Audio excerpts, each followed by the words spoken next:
This video is brought to you by Gateway Subaru. Higher standards.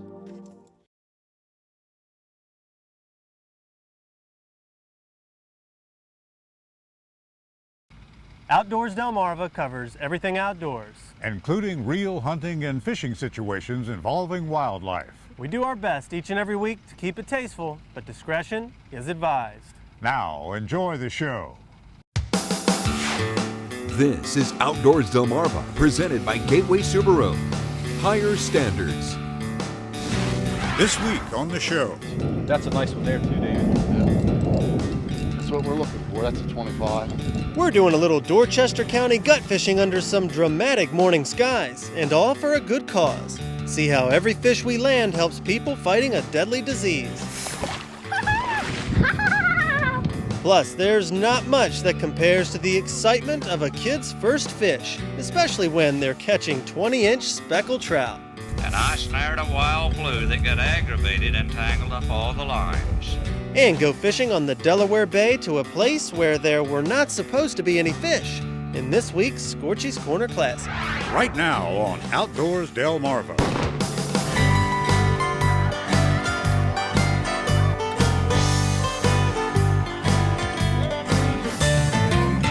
Who needs a troll, huh? Look at this. This is Outdoors Delmarva, presented by Gateway Subaru. Higher standards. And now, here's Andrew Tawes and Captain Willie Dykes. Thanks for watching Outdoors Delmarva. I'm Andrew Tawes. And I'm Captain Willie Dykes. You know, Andrew, I have to say, we've had some pretty wild weather lately. Between the rainstorms and the heat, we've seen some pretty intense skies. Yeah, and those skies were on display recently at a fishing tournament we were on in Wicomico County. Now, we've done a lot of fishing out in the bay and in the ocean lately, but for this trip, we did a little gut fishing in the Fishing Bay Wildlife Management Area just across the Nanticoke in Dorchester County. And I gotta tell you, those guts that snake through the marsh, well, they are full of fish. And as you're about to see, we got real lucky. And when you combine the day that we had fishing with the fact that we're helping people with real needs, the rewards were even greater. It's a beautiful afternoon at the weigh-in scales for the Castaway Cancer Fishing Tournament in Nanticoke. And today, anglers are fishing for a cause. We're definitely fishing for a cause, yes. We have a nonprofit organization called 21st Care, which raises money to help cancer victims in our community. We use the money to help patients get back and forth to treatment, transportation costs. We can help them with their utility bills. 4.12. The money fish today are rock, perch, hardhead, and trout. But let's rewind to this morning as we leave Nanticoke Harbor and head for our destination under ominous skies. We're going to cross the Nanticoke River, then we're going up a place called the Big Creek. We're going to run back in there 4 or 5 miles and look for some fish in the marsh. Some big fish. If we're lucky, the water temperature's real hot, so. It's not long before we reach the marsh, and we'll be fishing with anglers David Jones and Charles Pfeiffer today. Our bait of choice will be peeler crabs, which we hope the fish will find irresistible. I got it. I got a 10-pounder. And it's working. Dave hands the rod to our producer Chopper Chuck to get the first fish, and it feels like a nice-sized rock. First fish of the day. All right. Like your first cup of coffee in the morning. Which is turning out to be beautiful, Oh, I got another. as well as productive. Before too long, we reel in our first of many catfish and our first hardhead. Of all fish to catch up here in Oregon.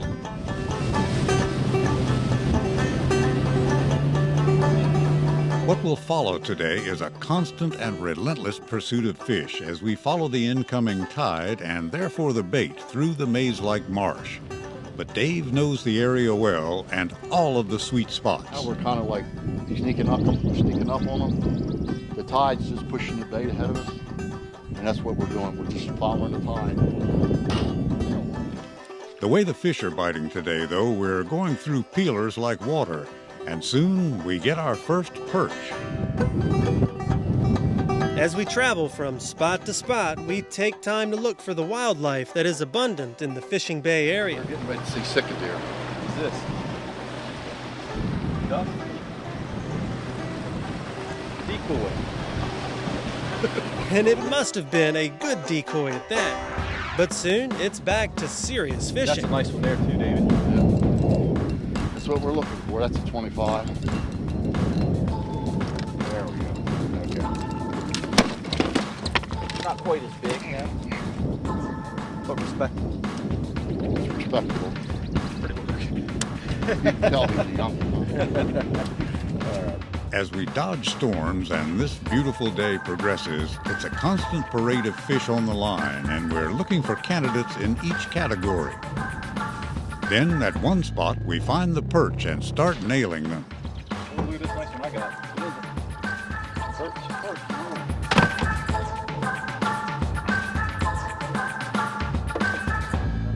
But they're not the size we're looking for.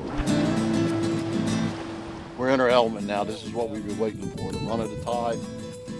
The wind's behind us. It's all downhill from here. Just a beautiful day. Hold on, I got a bite. Right down the edge. And then at one spot, we find that fishing, too, is like a box of chocolates. You just never know what you're gonna get. Yeah, we're gonna go up this little teeny creek.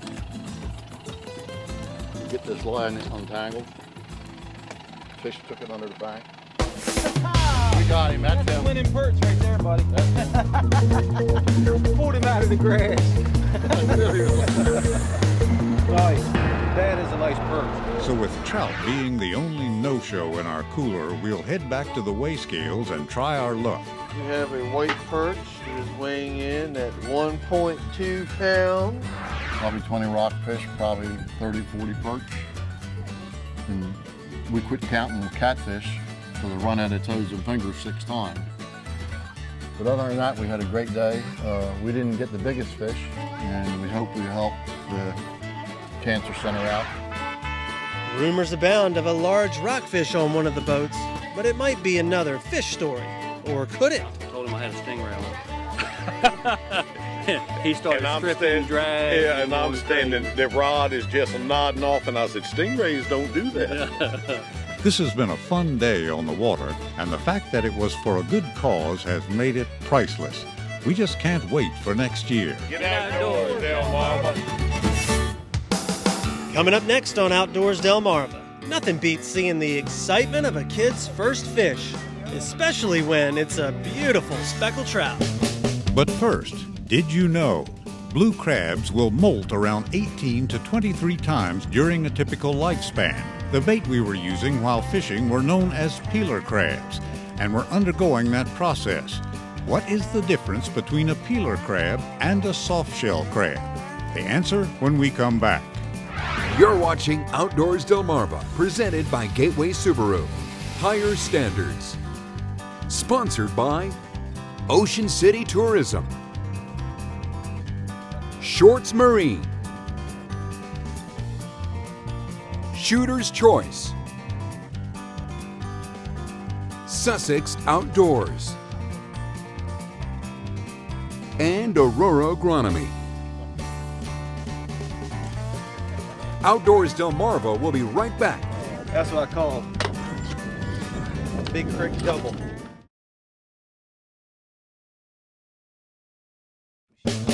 Did you know? The bait we were using during our charity fishing event were known as peeler crabs, which are in the stage just prior to the molt, before they shed their smaller hard shell. Soft crabs describe those crabs just after they've shed their shells. Did You Know is sponsored by North Bay Marina. It's always nice to get the kids out fishing, and when they catch that first fish, you know that they'll always remember it. I had a chance to take my oldest son Avery out on the boat with my dad, and I would like to think that Avery had a day on the water he won't soon forget. What are you doing, Dad? Nothing. Why are you having your camera for? The question started immediately as we headed out of Summers Cove Marina in Crisfield. The same route taken many times by my dad, grandfather, and myself, now being navigated by the next generation, 4-year-old Avery. Mama, can I help you drive? As many are aware, 4-year-olds can be inquisitive individuals, and the interrogation never stops. Why are there fish in the water, Dad? Why we can't go under the water? Why is Papa pushing that button? Papa, where are we going? Papa, what is that thing right there you're pushing on? Why do you come here to fish? Once we arrive, Pop-Pop and Avery make the first cast. Nice cast. Nice And because you never know how long a youngster's interest can be held, we're sure to let Avery know there are no guarantees when it comes to fishing. If we do catch a fish, it might take a little while for them to start biting. Lucky for us, it doesn't take long. I got a fish. Baby, you can eat it. This way. Why you having net? Come on. Why you having net? What, you got reel? Why you having Reel, buddy. Look at that pretty speckled trout.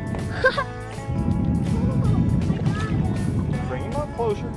Get him, get him. Get him, Papa. Come on. A nice speckled trout for Avery's first fish ain't too shabby. Cool. Now we can eat this fish. And of course, there are some questions to be answered. Why is he slippery? It's got, because they have what's called slime on their skin. Ugh. Dad, I want to get another one. All right, we'll put him in here for a few minutes and let him stop flopping around. What did you just do?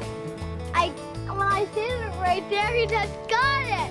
But Avery is the one who asked the questions on this boat. Why was that guy doing this? Why you get the ninnas right? Can I see the ninnas? The minnows he wants to see are our bait for the day. Another is put on the hook and the line is casted. Now I'm going to get a second one. Remember, keep that hand up here. Oh, and Pop gets in it so I can catch them. Do what? Get the net. Before that can happen, nature makes a call. I need to use the bathroom. Need to use the bathroom? Then Pop-Pop has a fish. Am I the one to catch the fish? You're doing a good job. Avery gets to cranking and the fish makes an appearance. That's another speckled trout. Pop-Pop takes over, grabs the net. That's another one. Bigger than the other one. Another beautiful speckled trout. A bigger one. Cool. We get to eat the whole bigger one. And we can't help but feel lucky for such a great start. Yes, I love them. In the box he goes, and Avery is loving it. Quite a fisherman. Soon after, the typical 4-year-old attention span takes over. The minnows are really interesting, and even with another fish on. Want a reel? No? Sure? Avery is happy just watching the action. Are we doing a lead?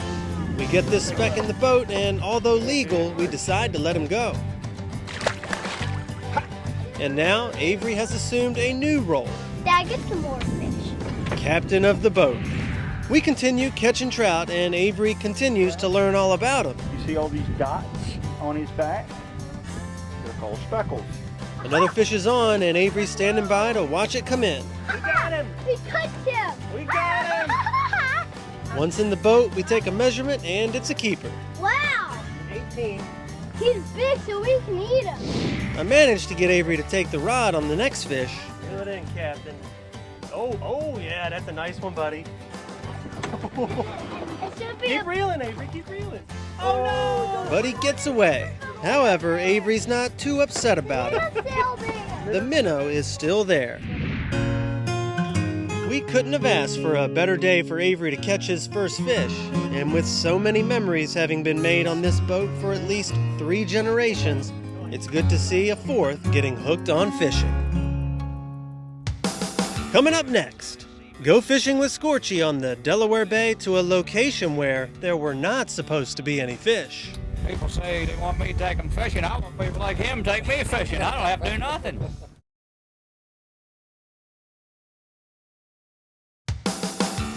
You're watching Outdoors Delmarva, presented by Gateway Subaru. Higher standards. We all know that fishing can be frustrating, but sometimes when it looks like you're going to have a rough one, it ends up being all right, as we see on this week's Scorchy's Corner Classic. As we motored through Mespillion Inlet, all we could think of was that fate had played a cruel trick on Captain Fouracre. We had unknowingly picked a date some 4 months ago, between times. Between times meaning the period after the run of big spawners had ended and before the second run of smaller trout had begun. Our bait was squid hung on what Ed called a Delaware Bay green machine, and our treatment was of the VIP variety. People say they want me to take them fishing. I want people like him to take me fishing. I don't have to do nothing. Shortly. You gonna take my fish off? Take your fish off for you.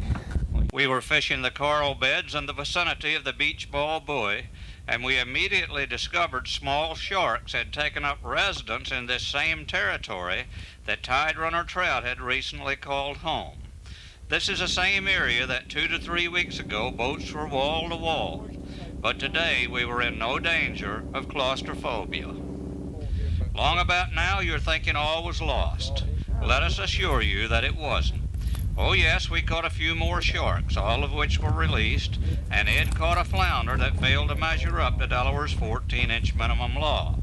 Then some fair-sized sea bass started coming in, a fish that is short on beauty but awful long on taste. Jenny proceeded to snare a legal flounder, and I followed with a nice flounder and a trout. All at the same time, the camera decided to malfunction. We got the camera back into operation as Jenny added to the sea bass total, and I snared a wild blue that got aggravated and tangled up all the lines. At a place where there wasn't supposed to be any fish, we ended up keeping a couple of flounder, a trout, and a dozen plump sea bass. If there had been any fish at all there, we'd have loaded the boat. Coming up next on the show, agriculture is the main way of life here on Delmarva, and we're looking ahead to one of our favorite events, the Blessing of the Combine. Outdoors Delmarva will be right back.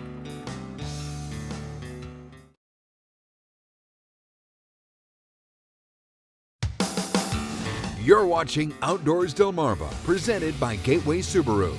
Higher standards. Thanks for watching Outdoors Delmarva. I'm Captain Willie Dykes.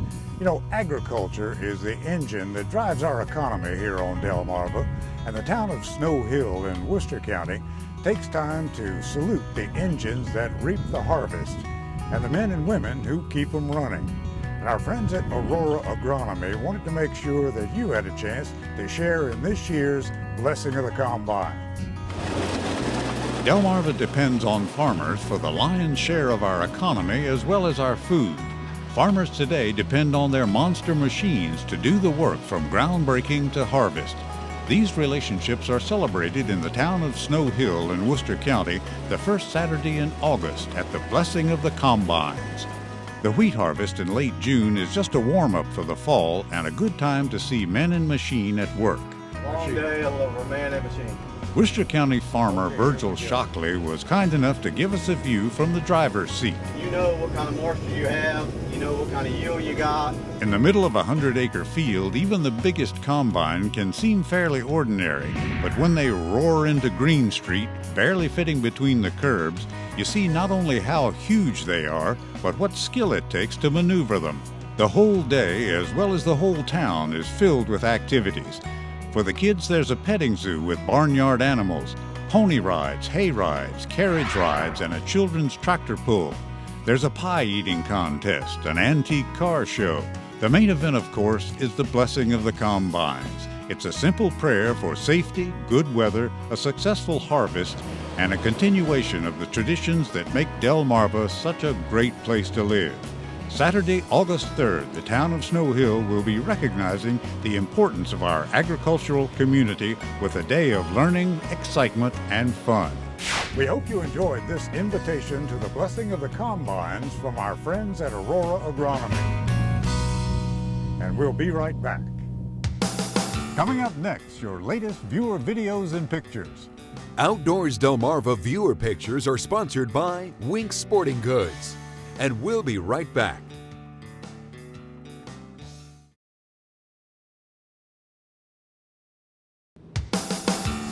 You're watching Outdoors Delmarva, presented by Gateway Subaru. Higher standards. Sponsored by Ocean City Tourism, Shorts Marine, Shooter's Choice, Sussex Outdoors, and Aurora Agronomy. It's time now to take a look at some of your latest viewer videos and pictures.